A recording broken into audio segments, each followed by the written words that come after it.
Welcome back to Business Boone, a product of the Boone County Chamber and hosted by Deepen Talent Strategies. I'm Shauna Lake. And I'm Lauren Byram. And today we are joined by Jerry Johnson, who is the founder of Egis IT Security. Thank you so much for being here. Oh, it's great to be here. Thank you very much for inviting me. Yeah, we're glad to have you. I'm excited that you're here. It's going to be a good conversation. So if your life was titled a movie, what would your title be? That's something that we like to ask all of our guests. So the title of the movie? What would your life's title of your movie be? Oh, I think I would probably, today at least, I guess, I would go with It's a Big World After All. Yeah. A take on the old song. I would have to agree with that. Now tell us why. Well, I think that when I was younger, I tended to be very introverted, and I was very focused on technical challenges and those things that were immediately around me, and not looking out there as much at opportunities. I think as I've aged and matured, I've become more comfortable with the concept of, rather than just knocking on wood and hoping something will go away, trying to find the opportunities in it and how I can help people in their businesses. Oh, that's a good life lesson in there. It really is, yeah. Thank you. I feel like all introverts especially need to hear that. Yeah. The degree of introvertedness changes through your life, but it stays with you. It does, yeah. Thank you. Well, we're excited to hear a little bit more about the state of cybersecurity and about your business and its history, but first just tell us a little bit more about you. Okay, well, born and raised in Indiana. I was married, I think, about the age of 27, and about 10 years into it, my wife and I decided we had an entrepreneurial interest. So we dashed around looking at opportunities, starting a business, buying a business. We looked at several things. Both of us had careers to a degree in technology, she being more familiar with running a business than I was, running and operating a business. But in the end, we decided that bootstrapping our own thing was the way to go. So after a few years of some entrepreneurial, not missteps, but learning and adventures, we started Egis IT Security. And that was in 2015. Excellent. So tell us a little bit about Egis and what services you provide and what customers you really serve. Yeah, so our core business is essentially information support and information security. Okay. So the word cybersecurity is the main buzzword that people and our industry has these days. But the reality is that most of the career experience that I have and our employees have is in working with information and protecting it. So whether that's IT support or software development or at least interface development for where we're at now, and then looking at what we do for regulatory compliance and consulting for information and compliance standards, which was really our main service when we started Egis in 2015, and it's just expanded from there. But for the most part, it's about protecting information and supporting businesses, mostly small businesses, and their goals when it comes to information handling and security. It's very important these days. It is. And I think cybersecurity and information protection feels like it's always urgent. What are the things that small and medium-sized businesses should be paying attention to right now? I think they need to be looking at the things that happen week by week that we participate in. So, we have clients that we work with on a daily basis or a weekly basis or a monthly basis, depending on what our relationships are with them. But looking at the things that fly in, what are the Monday morning problems that come our way where someone has referred to us that we've never met before. I think that's probably where we see the most opportunities for what a lot of small businesses are doing out there, maybe missteps that they're making when it comes to their information security. I think the main thing that we see is that the smaller the business, the concept of blending of resources, or the concept against blending of resources and division, basically compartmentalization. That's really, I think, what a lot of small businesses lack. So, for example, the typical small business owner is working at their office. They're taking that same laptop home and doing personal things on it on their home network. The same goes for their cell phone, which is that's actually pretty common in large enterprises as well. So the same goes with their cell phone or their mobile technology. Everything is blended between personal and business. And that really, I think, stands out as the bottom line highest risk that we see out there for why bad things happen. Interesting.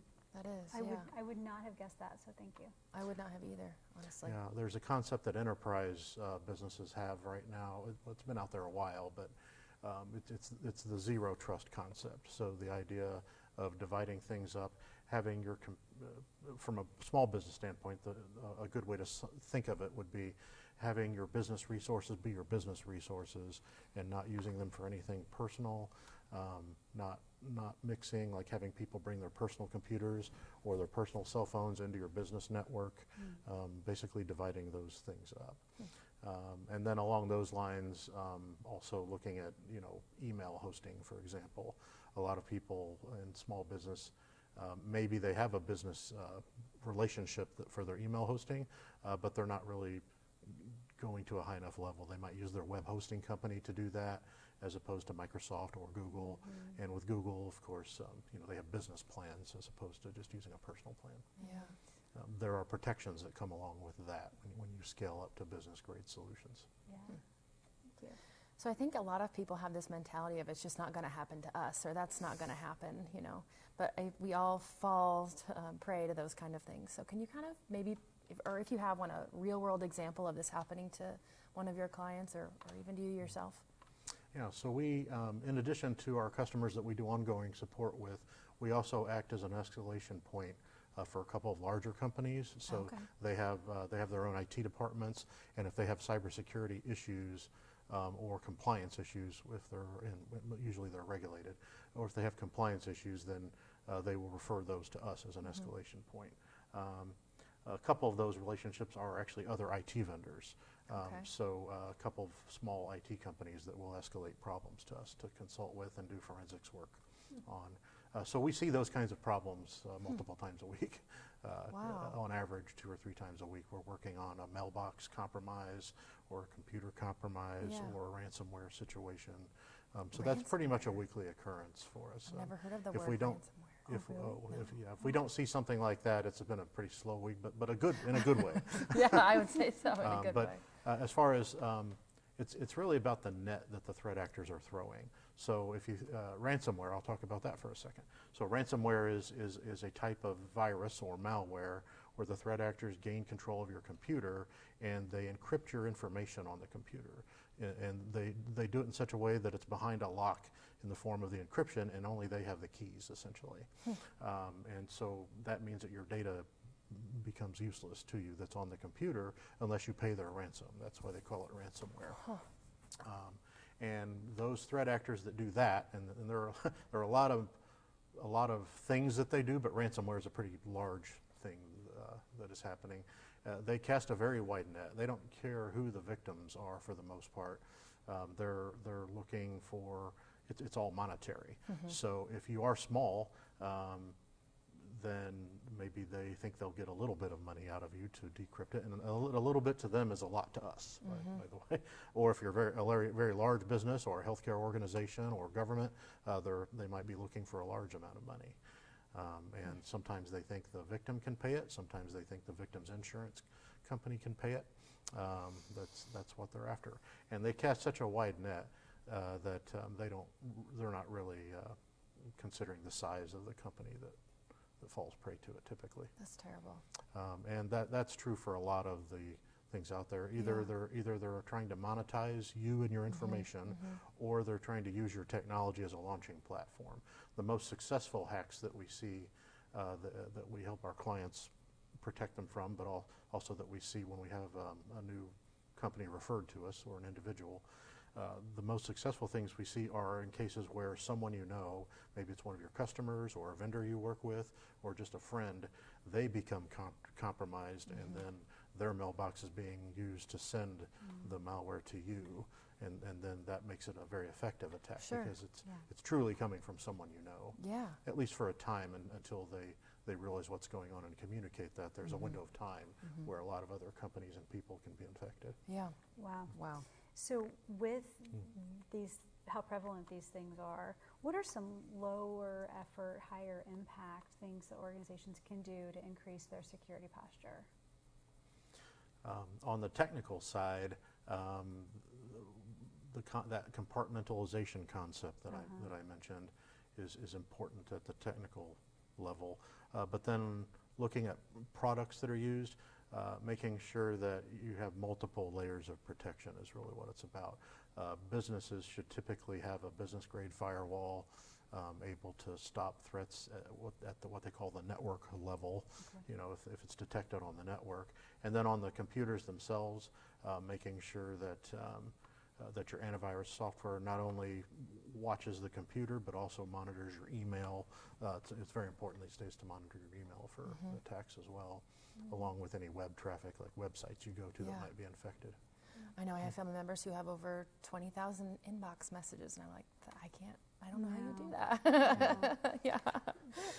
What size organization should start thinking about having a professional company as an IT vendor supporting them? Is there a magic number where they really need to start thinking about help?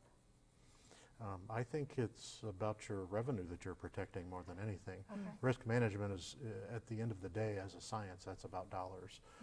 So the looking at your business and how important it is to you, I think ultimately determines that. So if you were, as a homeowner, if you buy insurance for your house or chose not to buy a certain type of insurance, those dollars and cents decisions, that actually is something that we can work out numerically for businesses and let them know what their risk level is, anticipated risk. Just like an insurance company, actuarials have this thing where they say, on average, a tornado might wipe out your business every 25 years or some number, and they actually give that a dollar value. We can do the same thing when it comes to ransomware and other threats that are out there.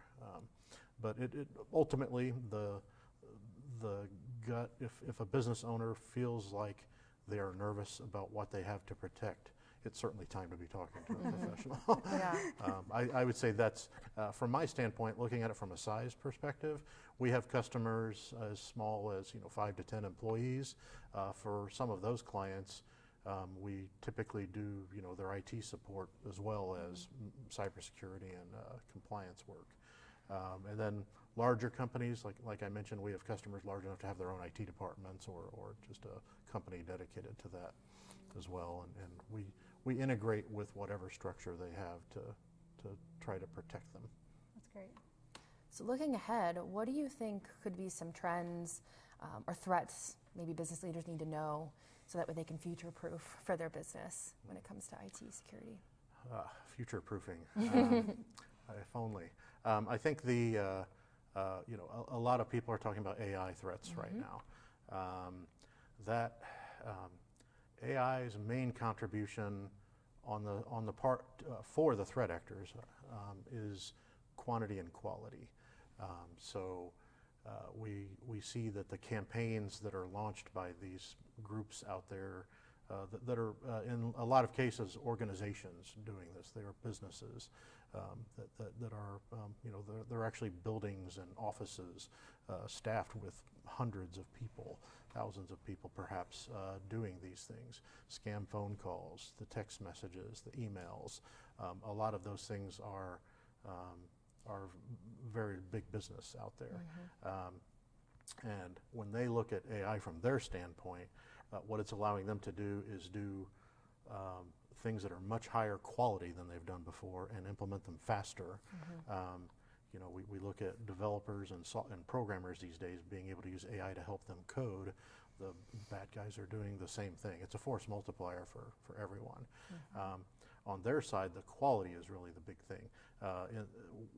Years ago, 5 to 10 years ago, we started seeing these organizations, when it came to their scam emails and their phone calls, they would actually hire editors. They would have groups of people working in a call center, generating email or talking on social media and scamming people or sending them viruses, or at least doing the initial launch. And they would actually get quality people in there to improve the quality of their malware products and their emails that they sent out. Now they have AI to help with that. and sometimes AI can actually just write the material for them, and it does it very well. But that's something I don't think you can look at and necessarily prepare for as a business owner. You can be aware of it, just like you can be aware that if you parked your car in a high crime area, perhaps that maybe you shouldn't have a portion in that area. With your business and the internet, you don't have that same luxury. We all have some exposure to think about. Yeah, we absolutely do. As far as future proofing, I think following the stories that are out there, following the media, really looking at what is happening now, the future will be more of it. It will be, it'll be more, it'll be closer. It won't be someone in another state that you're reading about in a story. It'll be a business owner that you know in your neighborhood. Yeah. So it's the volume, and it's like, unfortunately, it's like popcorn popping. It's increasing in frequency. And being aware of that, though, I think looking at the tools that are out there becomes even more important. But also keeping your systems up to date. You asked me about the easy things earlier, or the things that would be easier to think about. One of the harder things to think about that a lot of small businesses have problems with is keeping up with their technology.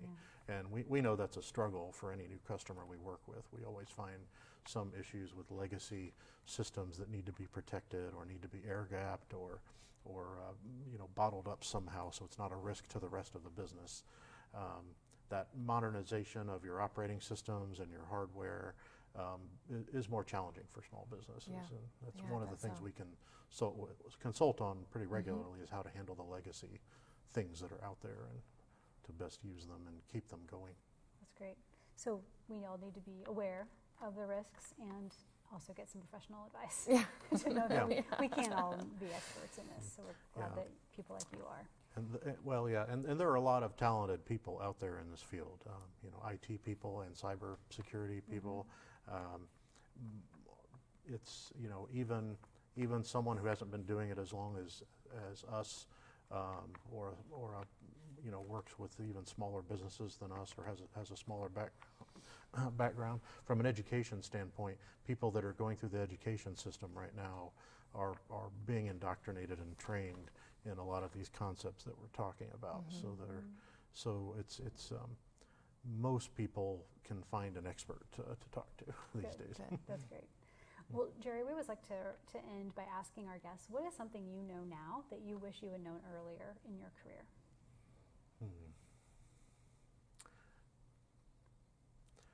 I wish I had known that the value of what I knew then was so temporary. Because what I find is that this career has been, and even at Egis, we've been in business now for 11 years. And even at Egis, every 5 years is a new life when it comes to technology and security and, in my opinion, owning a business, but especially a tech business. Every 5 years is basically a new life, and there is some value in the things that I did 20 years ago at the beginning of my career, but now I look at the most value is what's happened in the last 5 years. And if I had known that, if I had known that there was never going to be a knowing it all situation where I would have all the answers, I probably would have started my business 10 years sooner. Sure. That's great. Because you'll never know all the answers. You will not. No, true. not at all. So if our listeners would like to get a hold of you for security or something that we talked about today, how can they do that? Yeah, they can find our website. It's aegis-security.com, so aegis-security.com. That provides our contact information and our info email address, and that's a good way to get a hold of us. Wonderful. Excellent. Thank you. Thank you. Thank you so much for being with us, Jerry. It's been a great conversation. Yeah. A little terrifying and great. Yeah. I hate that part of what We can always call you, though, if we need I wish we help. weren't so terrifying. No. No. Thank you But very much. our job really is to try to mitigate that. Yes. And Yes. you do it well. Thank you. And we will be back with more insightful conversations. Until then, continue leading and growing with purpose.